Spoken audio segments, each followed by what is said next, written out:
Dracula by Bram Stoker. Chapter 1. Jonathan Harker's Journal. The 3rd of May, in Bistritz. Left Munich at 8:35 p.m. on 1st May, arriving at Vienna early next morning. Should have arrived at 6:46, but the train was an hour late. Budapest seems a wonderful place, from the glimpse which I got of it from the train, and the little I could walk through the streets. I feared to go very far from the station, as we'd arrived late and would start as near the correct time as possible. The impression I had was that we were leaving the west and entering the east. The most western of splendid bridges over the Danube, which is here of noble width and depth, took us among the traditions of Turkish rule. We left in pretty good time, and came after nightfall to Klausenburg. Here I stopped for the night at the Hotel Royal. I had for dinner, or rather supper, a chicken done up some way with red pepper, which was very good but thirsty. Memo. Get recipe for Mina. I asked the waiter, and he said it was called a paprika Hindel, and that, as it was a national dish, I should be able to get it anywhere along the Carpathians. I found my smattering of German very useful here. Indeed, I don't know how I should be able to get on without it. Having had some time at my disposal when in London, I had visited the British Museum, and made search among the books and maps in the library regarding Transylvania. It had struck me that some foreknowledge of the country could hardly fail to have some importance in dealing with a nobleman of that country. I find that the district he named is in the extreme east of the country, just on the borders of 3 states, Transylvania, Moldavia, and Bukovina, in the midst of the Carpathian Mountains, one of the wildest and least known portions of Europe. I was not able to light on any map or work giving the exact locality of the Castle Dracula, as there are no maps of this country as yet to compare with our own Ordnance Survey maps.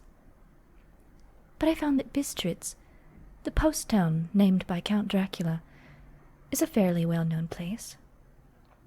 I shall enter here some of my notes, as they may refresh my memory when I talk over my travels with Mina. In the population of Transylvania, there are 4 distinct nationalities: Saxons in the south, and mixed with them the Wallachs, who are the descendants of the Dacians, Magyars in the west, and Sekalis in the east and north. I am going among the latter, who claim to be descended from Attila and the Huns.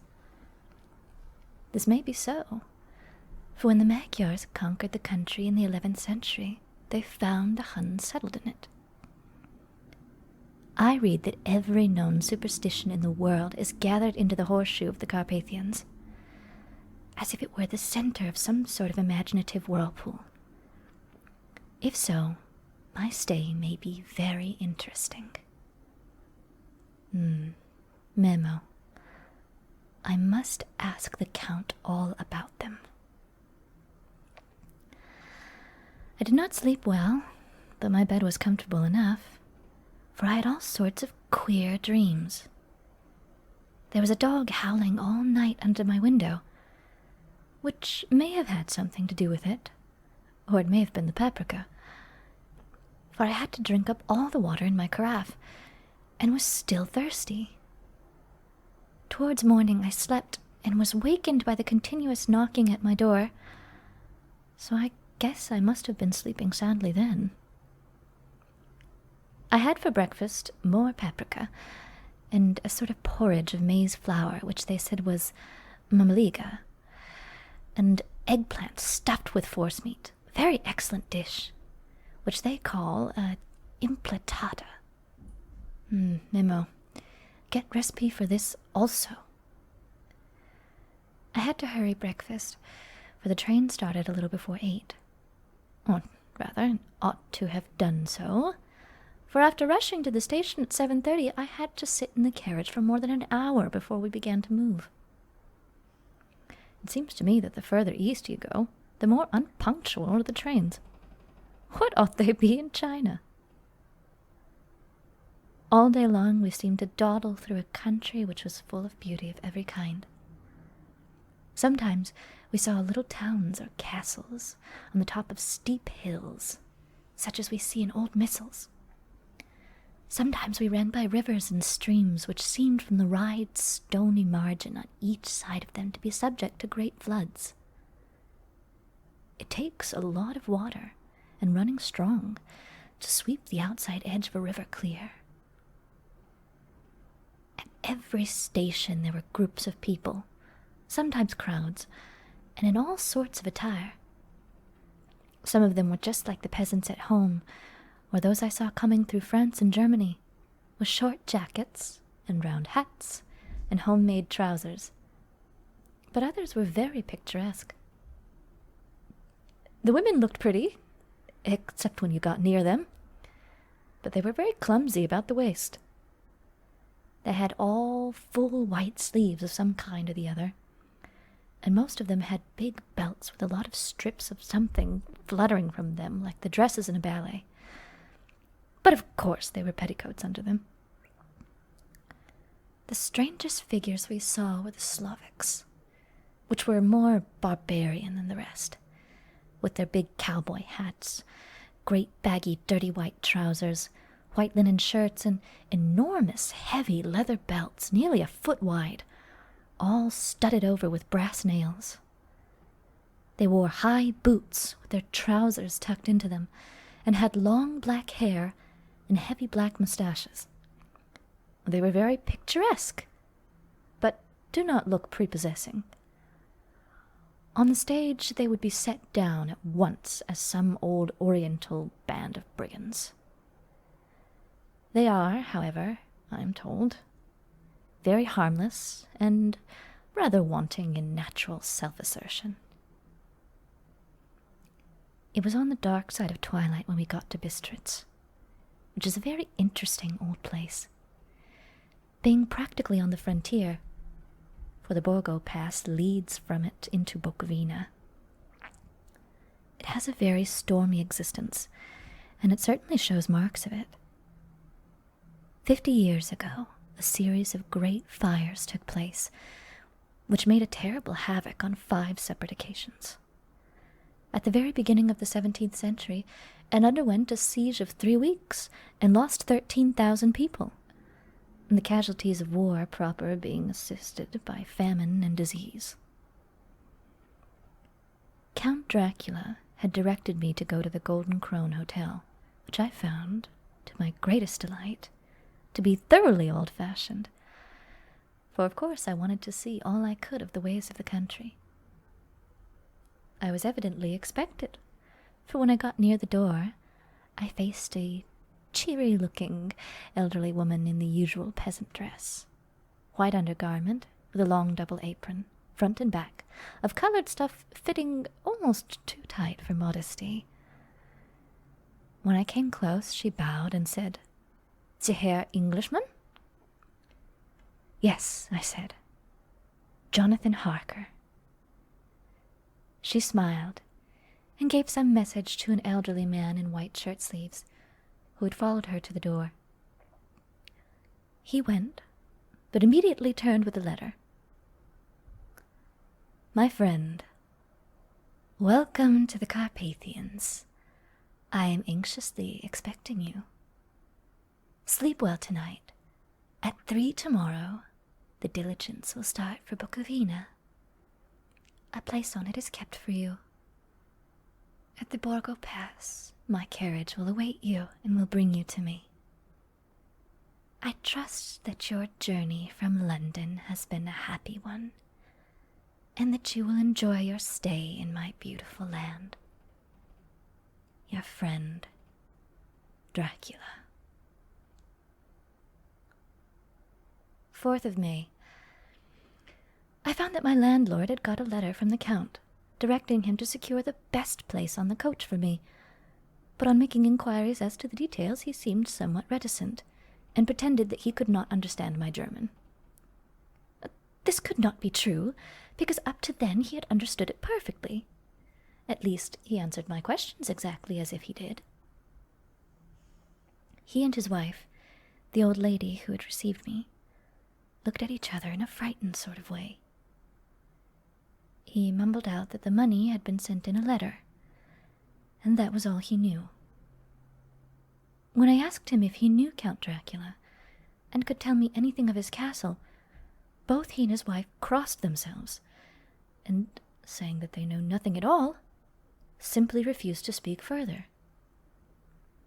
It was so near the time of starting that I had no time to ask anything else, for it was all very mysterious and not by any means comforting.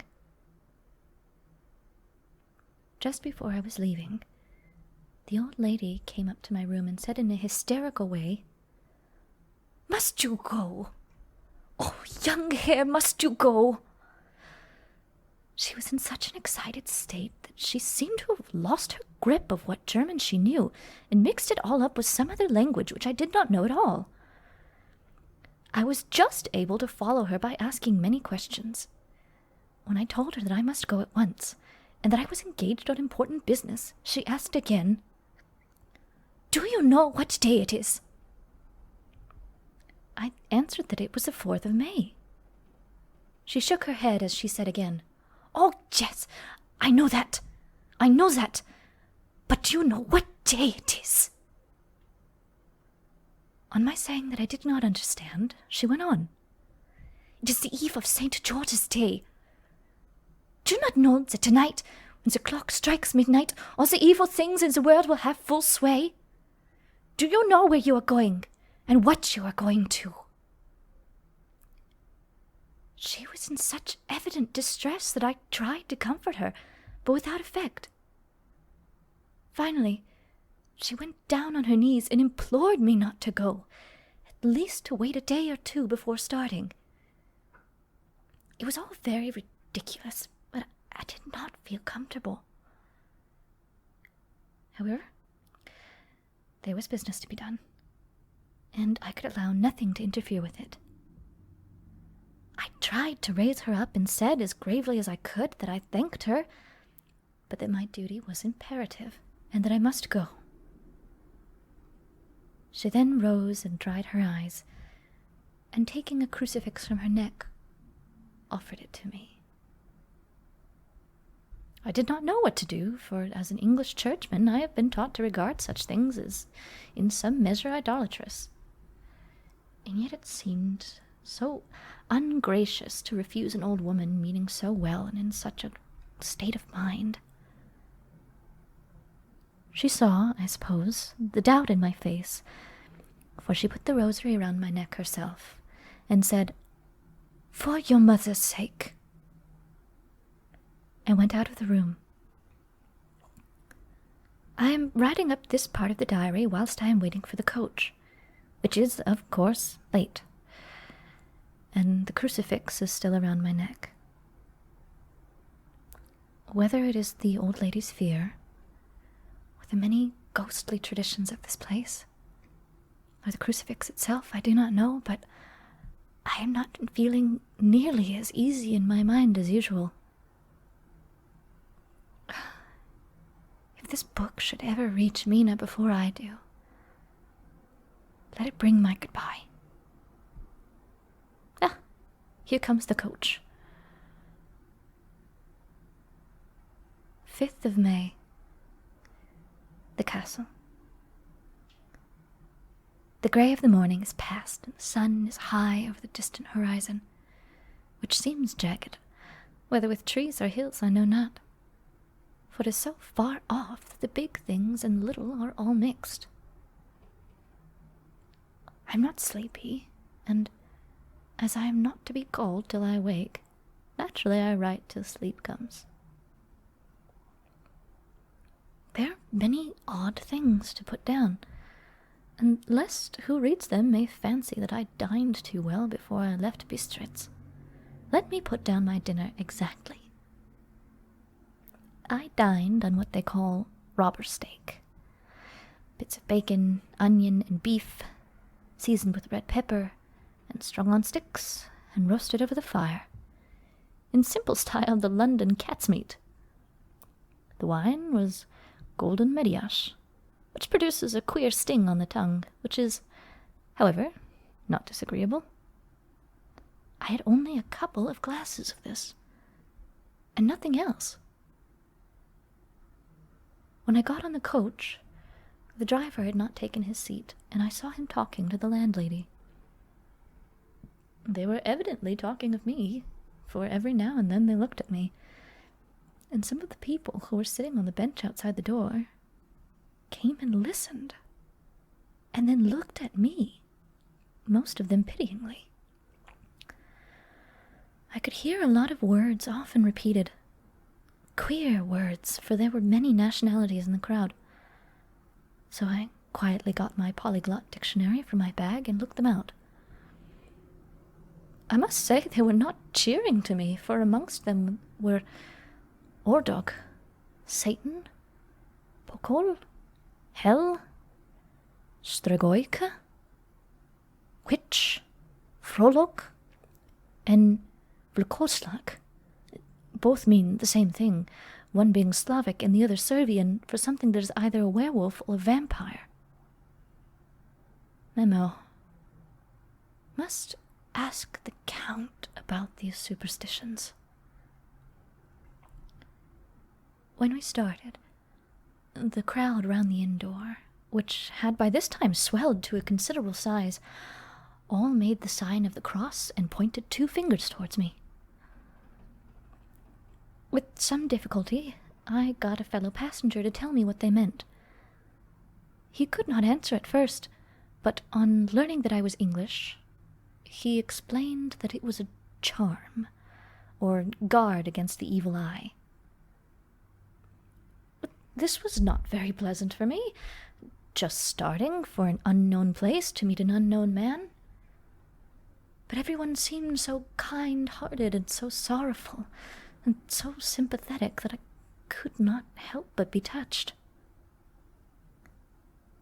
I shall never forget the last glimpse which I had of the inn yard and its crowd of picturesque figures, all crossing themselves, as they stood round the wide archway, with its background of rich foliage of oleander and orange trees and the green tubs clustered in the centre of the yard. Then our driver, whose wide linen drawers covered the whole front of the box seat, Gotze they called them, cracked his big whip over his 4 small horses, which ran abreast, and we set off on our journey. I soon lost sight and recollection of ghostly fears in the beauty of the scene as we drove along.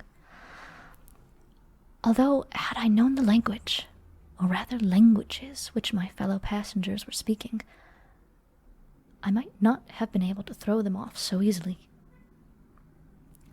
Before us lay a green, sloping land full of forests and woods, with here and there steep hills, crowned with clumps of trees or with farmhouses, the blank gable end to the road. There was everywhere a bewildering mass of fruit blossom, apple, plum, pear, and cherry. And as we drove by, I could see the green grass under the trees spangled with the fallen petals. In and out amongst these green hills of what they call the Mittelland ran the road, losing itself as it swept around the grassy curve, or was shut out by the straggling ends of pine woods, which here and there ran down the hillsides like tongues of flame. The road was rugged, but we seemed to fly over it with a feverish haste. I could not understand then what the haste meant, but the driver was evidently bent on losing no time in reaching Borgo Prunt. I was told that this road is in summertime excellent, but that it had not yet been put in order after the winter snows. In this respect, it is different from the general run of roads in the Carpathians, for it is an old tradition that they are not to be kept in too good order. Of old, the hospodars would not repair them, lest the Turks should think they were preparing to bring in foreign troops, and so hasten the war which was always really at the loading point. Beyond the green swelling hills of the Mittelland rose the mighty slopes of forest up the lofty steeps of the Carpathians themselves. Right and left of us they towered, with the afternoon sun falling full upon them and bringing out all the glorious colors of this beautiful range, deep blue and purple in the shadows of the peaks, green and brown where grass and rock mingled, and an endless perspective of jagged rock and pointed crags, till these themselves were lost in the distance, where the snowy peaks rose grandly. Here and there seemed mighty rifts in the mountains, through which, as the sun began to sink, we saw now and again the white gleam of falling water. One of my companions touched my arm as we swept round the base of a hill, and opened up the lofty snow-covered peak of a mountain, which seemed, as we wound our serpentine way, to be right before us. "Look! Eastensek! God's seat!" And he crossed himself reverently. As we wound on our endless way, and the sun sank lower and lower behind us, the shadows of the evening began to creep around us. This was emphasized by the fact that the snowy mountain tops still held the sunset, and seemed to glow out with a delicate, cool pink. Here and there we passed Czechs and Slovaks, all in picturesque attire, but I noticed that the goiter was painfully prevalent. By the roadside were many crosses, and as we swept by, my companions all crossed themselves. Here and there was a peasant man or a woman kneeling before a shrine, who did not even turn round as we approached, but seemed in the self-surrender of devotion to have neither eyes nor ears for the outer world. There were many things new to me. For instance, hayricks in the trees, and here and there very beautiful masses of weeping birch, their white stems shining like silver through the delicate green of the leaves. Now and again we passed a Leiterwagen, the ordinary peasant's cart, and with its long snake-like vertebra, calculated to suit the inequalities of the road. On this were sure to be seated quite a group of homecoming peasants, the Czechs with their white, and the Slovaks with their coloured sheepskins, the latter carrying lance-fashion their long staves, with the axe at the end. As the evening fell, it began to get very cold, and the growing twilight seemed to merge into one dark mistiness, the gloom of the trees, oak, beech, and pine, though in the valleys, which ran deep between the spurs of the hills, as we ascended through the pass, the dark firs stood out here and there against the background of late-lying snow. Sometimes, as the road was cut through the pine woods that seemed in the darkness to be closing down upon us, great masses of greyness which here and there bestrewed the trees produced a peculiarly weird and solemn effect, which carried on the thoughts and grim fancies engendered earlier in the evening, when the falling sunset threw into strange relief the ghost-like clouds which amongst the Carpathians seemed to wind ceaselessly through the valleys. Sometimes the hills were so steep that, despite our driver's haste, the horses could only go slowly.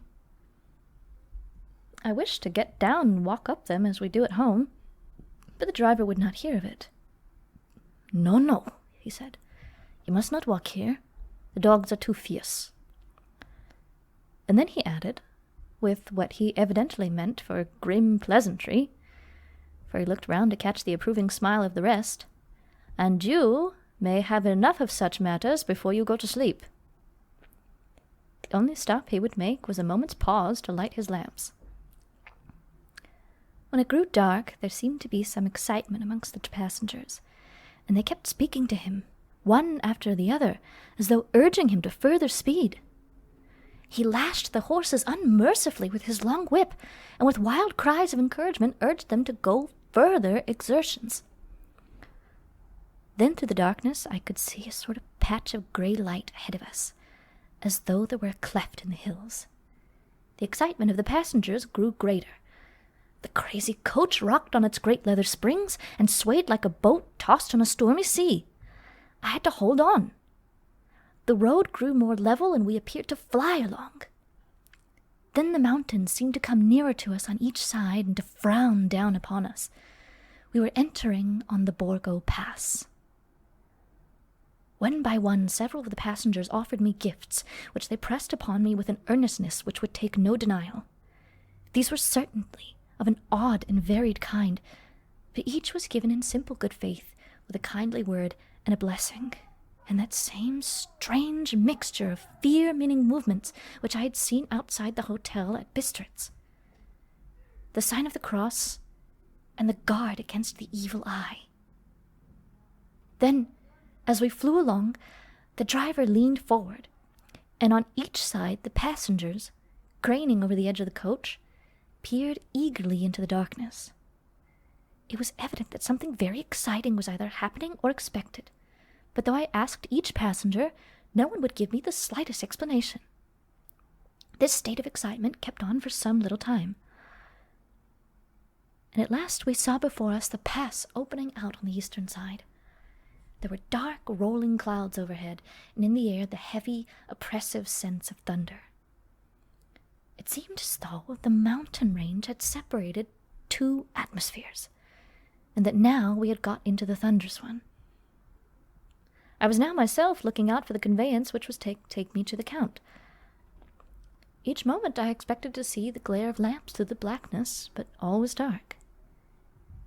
The only light was the flickering rays of our own lamps, which in the stream from our hard-driven horses rose in a white cloud.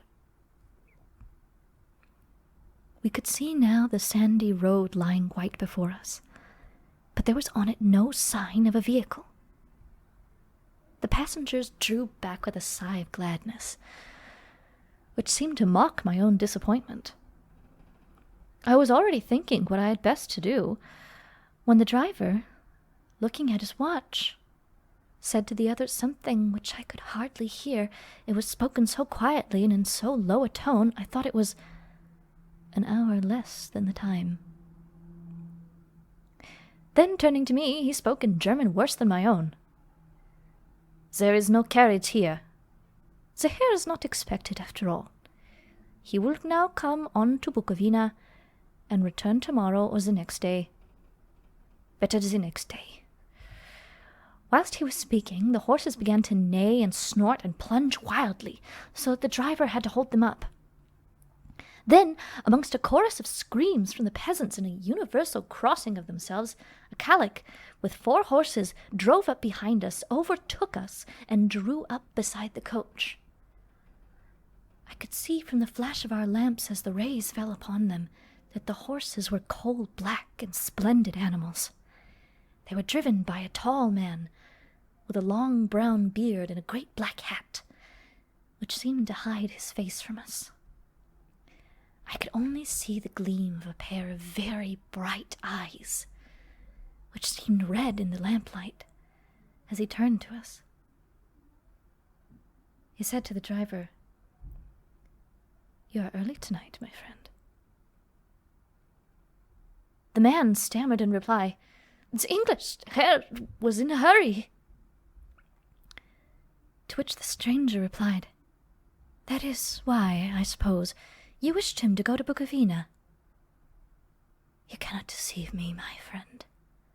I know too much, and my horses are swift." As he spoke, he smiled, and the lamplight fell on a hard-looking mouth with very red lips and sharp-looking teeth, as white as ivory. One of my companions whispered to another the line from Bürger's Lenore, "Denn die Toten reiten schnell," for the dead travel fast.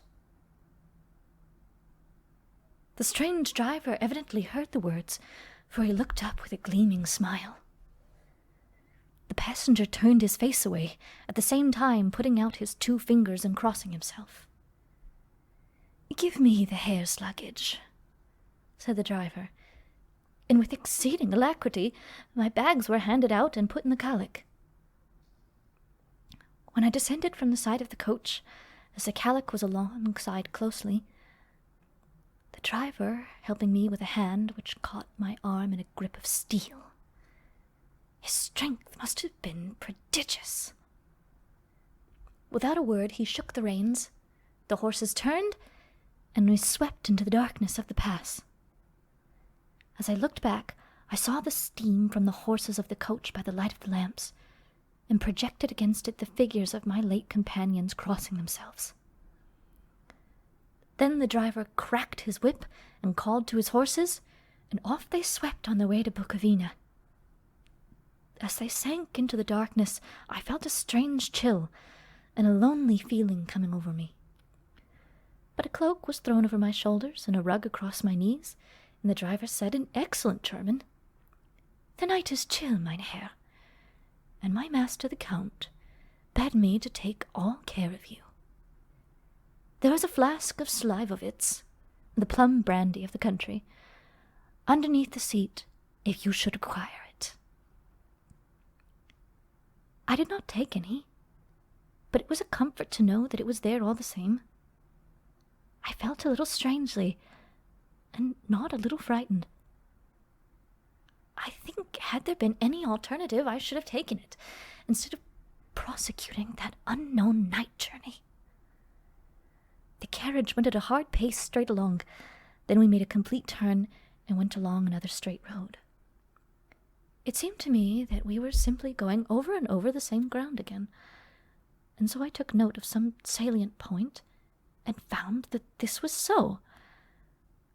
I would have liked to have asked the driver what this all meant, but I really feared to do so, for I thought that, placed as I was, any protest would have had no effect in case there had been an intention to delay.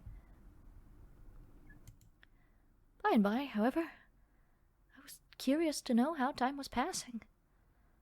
I struck a match, and by its flame looked at my watch. It was within a few minutes of midnight. This gave me a sort of shock, for I suppose the general superstition about midnight was increased by my recent experiences. I waited with a sick feeling of suspense. Then a dog began to howl somewhere in a farmhouse far down the road, a long, agonized wailing, as if from fear. The sound was taken up by another dog, and then another, and another, till, borne on the wind which now sighed softly through the pass, a wild howling began, which seemed to come from all over the country, as far as the imagination could grasp it through the gloom of the night. At the first howl, the horses began to strain and rear, but the driver spoke to them soothingly, and they quieted down, but shivered and sweated as though after a runaway from a sudden fright. Then, far off in the distance, from the mountains on each side of us began a louder and sharper howling, that of wolves, which affected both the horses and myself in the same way. For I was minded to jump from the callack and run, whilst they reared again and plunged madly, so that the driver had to use all his great strength to keep them from bolting. In a few minutes, however, my own ears got accustomed to the sound, and the horses so far became quiet that the driver was able to descend and stand before them. He petted and soothed them, and whispered something in their ears, as I have heard of horse tamers doing, and with quite extraordinary effect, for under his caresses they became quite manageable again, though they still trembled. The driver again took his seat, and shaking his reins, started off at a great pace. This time, after going to the far side of the pass, he suddenly turned on a narrow roadway which ran sharply to the right. Soon we were all hemmed in with trees, which in places arched right over the roadway till we passed as though through a tunnel. And again great frowning rocks guarded us boldly on either side. Though we were in shelter, we could hear the rising wind, for it moaned and whistled through the rocks, and the branches of the trees crashed together as we swept along. It grew colder and colder still, and fine, powdery snow began to fall, so that soon we and all around us were covered in a white blanket. The keen wind still carried the howling of the dogs, though this grew fainter as we went on our way. The baying of the wolves sounded nearer and nearer, as though they were closing round on us from every side. I grew dreadfully afraid, and the horses shared my fear. The driver, however, was not in the least disturbed. He kept turning his head left and right, but I could not see anything through the darkness. Suddenly, away on our left, I saw a faint, flickering blue flame. The driver saw it at the same moment. He at once checked the horses, and jumping to the ground, disappeared into the darkness. I did not know what to do, the less as the howling of the wolves grew closer. But while I wondered, the driver suddenly appeared again, and without a word took his seat, and we resumed our journey. I think I must have fallen asleep and kept dreaming of the incident, for it seemed like it was repeated endlessly. And now, looking back, it's some sort of awful nightmare. Once the flame appeared so near the road that even in the darkness around us I could watch the driver's motions. He went rapidly to where the blue flame arose. It must have been very faint, for it did not seem to illumine the place around it at all, and gathering a few stones, formed them into some device. Once there appeared a strange optical effect. When he stood between me and the flame, he did not obstruct it, for I could see its ghostly flicker all the same. This startled me, but as the effect was only momentary, I took it that my eyes deceived me from straining through the darkness. Then, for a time, there were no blue flames, and we sped onward through the gloom, with the howling of the wolves around us, as though they were following in a moving circle. At last there came a time when the driver went further afield than he had yet gone, and during his absence, the horses began to tremble worse than ever, and to snort and scream with fright. I could not see any cause for it, for the howling of the wolves had ceased altogether. But just then, the moon, sailing through the black clouds, appeared behind the jagged crest of a beetling, pine-clad rock, and by its light I saw round us a ring of wolves, with white teeth and lolling red tongues, with long sinewy limbs and shaggy hair.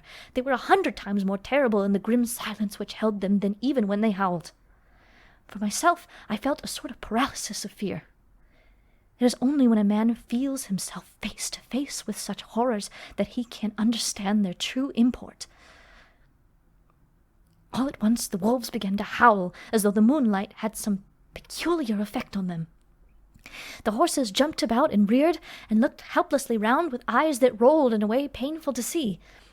But the living ring of terror encompassed them at every side, and they had perforce to remain within it. I called to the coachman to come, for it seemed that our only chance was to try to break out through the ring and to aid his approach. I shouted and beat on the side of the callack, hoping by the noise to scare the wolves from the side, so as to give him a chance of reaching the trap. How he came there I know not, but I heard his voice raised in a tone of imperious command, and looking towards the sound, saw him stand in the roadway. As he swept his long arms as though brushing aside some impalpable obstacle, the wolves fell back and back further still. Just then a heavy cloud crossed the face of the moon, so that we were again in darkness. When I could see again, the driver was climbing onto the callack. The wolves disappeared. This was all so strange and uncanny that a dreadful fear came upon me, and I was afraid to speak or move. The time seemed interminable as we swept on our way, now in almost complete darkness, for the rolling clouds obscured the moon. We kept on ascending, with occasional periods of quick descent, but in the main, always ascending. Suddenly, I became conscious of the fact that the driver was in the act of pulling up the horses in the courtyard of a vast ruined castle, from whose tall windows came no ray of light, and whose broken battlements showed a jagged line against the sky.